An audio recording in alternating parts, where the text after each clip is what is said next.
know. Do you think it's harder for male talent nowadays than it was when you were in the business back in the day? Because I feel like there's a lot of dudes like going ahead and getting like the robotic implants and like all this crazy stuff like nowadays that I don't necessarily know. Do guys really do that in our industry? Literally, no. Like the robot. Yes, I can name. Wait, how many robots are out there? How do I don't know about this? Do you know? What? Because you can like No, I can feel the button in their balls. Really? All right, guys, so as you can tell, we have a very spicy one for you today. So back in my gooning days, Lena Paul was basically one of the goats, okay? But that's neither here nor there, but it was very distracting making this video. But she has a very interesting take on penile implants, especially in the adult film industry, that has major implications for men's health in general. So what we're going to do today is we're going to break down this interview, separate the fact from the crap, and actually talk about the role of implants. Can they increase your size? When is the most ideal time to get one if you're interested? What are the complications? What are the side effects? Also, maybe even have a list of the guys that are basically confirmed or highly speculated to have implants in the adult industry, so you don't want to miss this. Before we go any further, guys, just take a second to leave a thumbs up on the video, hype the video if you can, and of course, if you're not a subscriber, it would mean a lot if you would subscribe to the channel and help me get to 70K. I would appreciate it. And a big shout out to my guy Doc72, aka Ian, for sending me this video. I'd seen it a while ago, but he sent it to me again, and I was like, all right, I need to make a video on this. So the first thing I want to get into is actually what are the different types of implants. And so I'm going to play a video here from Rena Malik that actually breaks down the implant that we're going to be talking about today. Next two devices are inflatable devices. The next device is called a two-piece device, and usually it comes like this without this extra tubing here. So when you want to have intercourse, you pump a pump that's in your scrotum, and fluid moves from the pump into the cylinders, and the cylinders get erect. And when you're done having, you bend this down and it gets somewhat softer. It doesn't get completely flaccid. The last option is a three-piece. So these are implanted into the penis, this goes into the scrotum, and then there's a reservoir that goes into the lower part of the abdomen. And this contains a lot of fluid that can then move between the cylinders of the penis and back into here so that it can get completely flaccid. Props for Rena for putting out this video. It's very informational and it's a short. I'll try to leave the link for the full short in the description. But that's basically how a penile implant works, guys. And so the one thing I want to say is that when she talks about the robotic dicks, like it's not like you press a button and there's a battery activated reservoir that it doesn't work like that. The next thing I want to talk about before we get further is, does this actually make you bigger? No, guys, a penile implant will not increase your penis size, okay? It can help with erection quality, but it's even recommended that you use an extender and even a pump before you get an implant to maximize the chamber size that the implant is going into. And there's even evidence like this right here, guys, that actually shows that on average, most guys who get implants have evidence of actually ending up smaller than their previously recorded erect size. So just keep that in mind. This is not some cosmetic surgery that you want to get. This is a last resort type of situation, in my opinion. I'm a clown in a mask, talk to a doctor. It's so amazing because like of course they all have egos, so they want to like overfill their to the point that it's like way too hard. And I'll just reach down there and like it seems like I'm playing with the balls on the camera, but really I'm just pressing the valve to deflate it to my like ideal size. Wait, off, really? No, I'm dead ass done that. I wish I could say that I think she's joking, but she clearly has an intricate knowledge of these pumps and how they work. There's literally a valve that you can release in the testicle, in your scrotum rather, that actually controls the rigidity of the actual pump. And so I think she's telling the truth. Okay, how come this is the first time I've heard about this? Okay, we're not talking about guys shooting their dicks up, right? No. We're not talking about the needles. We're not talking about caverject. We're talking about the actual implants that you... I'm actually very impressed with Lena because I guess she's very involved in the adult film industry, but knowing what caverject is, I wouldn't expect her as the female talent to know what that is. But she talks about this later too, but talks about how pervasive it is in the community. And at least at this point, she actually demonstrates a reasonable knowledge of how the actual implant works for the most part.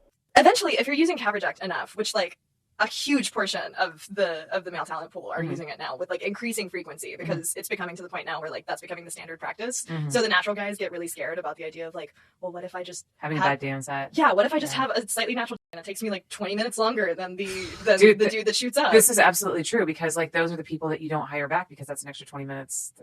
It's like, yeah. I mean, I selfishly will hire the guys that get boners the fastest and are the most consistent. And right. Guys, she is onto something. So if you use something like caverject enough or you rely on that, you can actually cause some serious and sometimes irreversible damage. One thing to keep in mind is that if you are watching adult films, this is not real life. This is essentially Hollywood of adult activities. And so they will do things. It's just like if you think Chris Hemsworth as Thor is natural and got that by eating chicken and broccoli and rice, you're insane. Just like if you think that these guys aren't doing everything possible that they can do to maximize the size of their Jimmy, you're also insane. But I also think it's unfair that even something as simple as how long does it take you to get hard could actually impact your ability to get a job in the adult industry. I mean, I kind of feel bad for these guys. Kind of like the steroids of, so like when caverject came along and guys were injecting their dicks to the point that they were instantly hard and whatever, like that was cool and whatever, but you're putting a expiration date on your penis at that point. So like I know a 31-year-old male talent who's been in 4 years who just got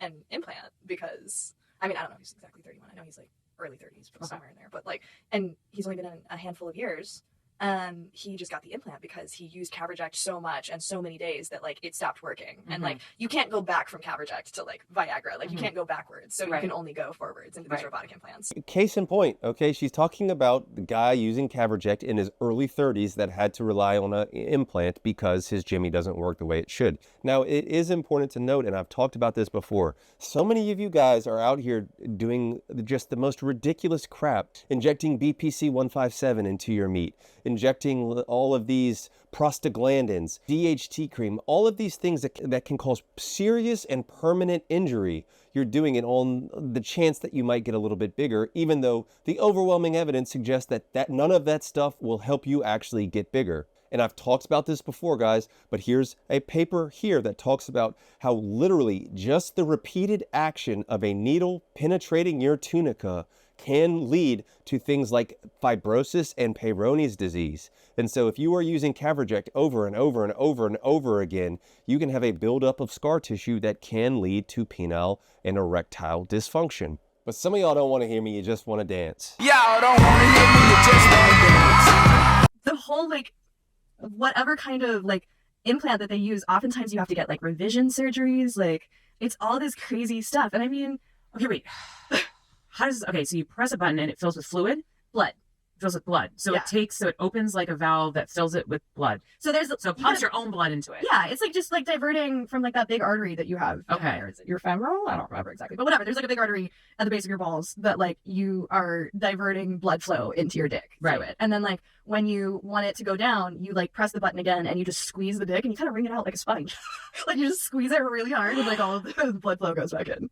So here, guys, she actually kind of craps the bed. This is not at all in any ways close to being medically accurate on what happens, okay? We talked about this earlier, but you basically have a reservoir of fluid that usually gets basically implanted somewhere around like your bladder, okay? Or just below it. And what happens is that when you squeeze the actual pump in your testicles to actually start filling up, I keep saying testicles, I mean scrotum, in your scrotum to actually pump it up, it causes the fluid to move from the reservoir into the actual chambers of the penis, causing a gradual erection. And when you press the release valve, the reverse of that happens. The fluid leaves the different implanted chambers of the penile implant and actually goes back into the reservoir, guys. So no, it is not attached to your real blood. I mean, just from an infection risk, I mean, no, okay, guys, no. So she was doing really well up until this point, but I'll still give her a pass because of those heavy naturals. I'll give you some names. Give me some names. I feel seriously like, doubt that they'll come on the podcast and talk about it, though. I feel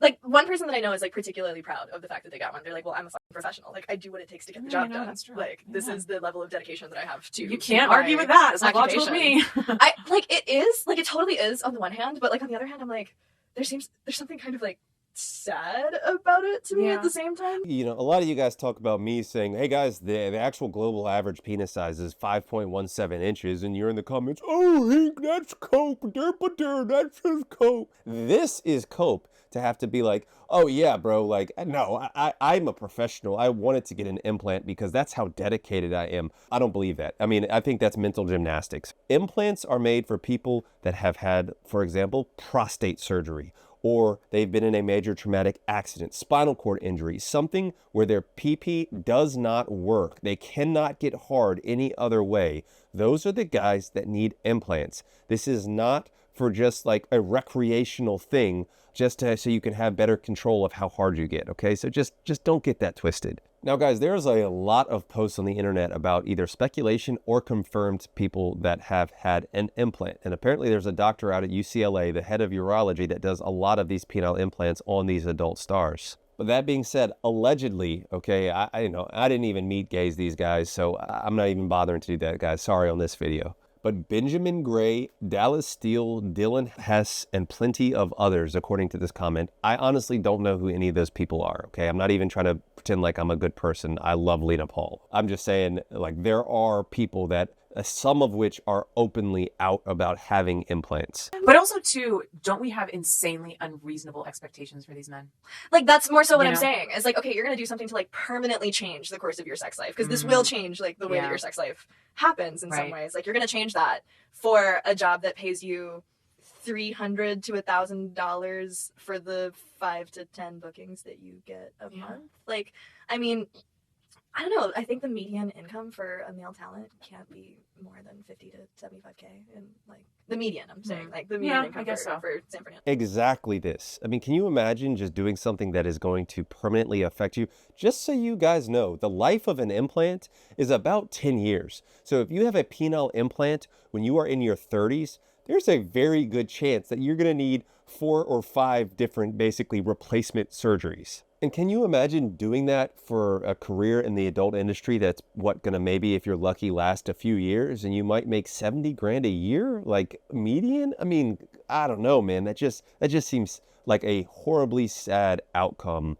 Talk about being like used up and burnt out if you have to rely on getting an implant to be in the adult industry. I just think that's terribly sad. Yeah. I don't know, but at the same time, women do that with their boobs. I was about to say that. I was like, we have all of these expectations of like women modifying their bodies to like make them better and more sexually appealing. So I guess if you want to give yourself a performative edge, like... I disagree with this. A boob job is a very superficial thing. It's not permanently altering the functioning of your natural genitalia. Putting a little piece of implant underneath the pectoralis muscle, okay. I mean, guys, I don't know. If you want me to make a video on how boob implants work, let me know in the comments, guys, but it's just not the same thing. If you're juicing, basically, and we're competing for the same positions and you have this competitive edge over me as a natural person, like that's gonna have an impact on my income. You know what I mean? You're talking about from a guy's perspective. Yeah, from like the guy's because perspective. you can't tell, like you can tell fake boobs from real boobs, right? Pretty much 99.9% of the time. Right. With the male penis thing, you obviously can't, because I couldn't tell. So guys, there's a couple of points here. First of all, when she's talking about outcompeting talent, I mean, I don't think that applies to most of us. We're not in the adult film industry competing with natural talent. But I think where it does apply, guys, when you watch the NBA, you see these guys, and basically every single person can slam dunk. If you can't dunk, you have the wherewithal, the mind to be like, okay, I can't dunk and everybody else can, but to know that, okay, those guys are in the NBA, they're the tallest of the tall, the biggest of the big, that doesn't really apply to me. A lot of people, when they are watching adult entertainment, they internalize it because that is the only exposure to that kind of situation that they have, whether it be the size or the rigidity. By a guy having an implant, it can really F with your expectations of what is reality, whether you're a man or whether you are a woman. So once again, guys, I can't stress enough how you should avoid watching adult entertainment. Guys, we also need to talk about the health risks associated with getting an implant. There's a risk of infection. There's a risk of what we call wound dehiscence. If they try to put in too big of an implant, it can actually form like an S shape within your tunica and actually erode the tunica, requiring an emergency surgery to fix. They don't even talk about the fact that you can have what we call soft glands syndrome, okay? Guys, the implant only works on the 2 chambers of the penis. So the underside of the penis and the glands are essentially left unaffected. So if you don't have great erectile function, your entire underside of your penis and your glands are essentially going to be deflated, and you're just going to have these like firm chambers on either side. And so you can look like one of those old school Koopa Troopers or one of those big football players because your corpora are big but your head is small. And that can even cause issues with penetration because the glands is so floppy, like in this paper here where they actually talk about the floppy gland syndrome or soft gland syndrome, that you can't even penetrate regardless of the implant. So just please, I can't emphasize it enough. Do not consider for a second, if you have a normal functioning penis, to consider a penile implant. Talk to your doctor, whatever it may be.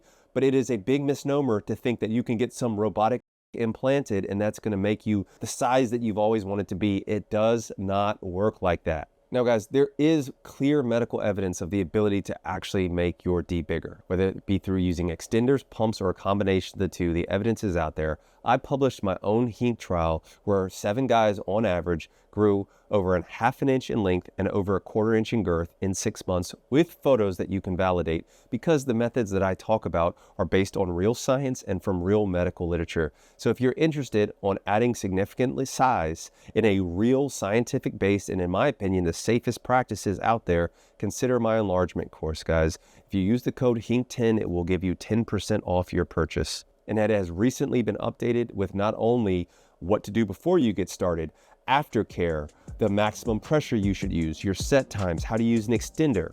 I've also updated it with how to actually set up the equipment, how to put on the equipment, and even how to reverse discoloration if you get it. So consider checking it out. But that's going to do it for this video, guys. I love you guys. I appreciate you guys. I'll catch you on the next one, okay? Just remember, you are so much more than the size of your D. There is nothing wrong with self-improvement, but you are enough. All right, guys. Peace and love. Dr. Hink got the plug on the health, yeah. Got you thinking about your wealth, yeah. In his office, no stealth, yeah. Pinnacle of that below the belt, yeah.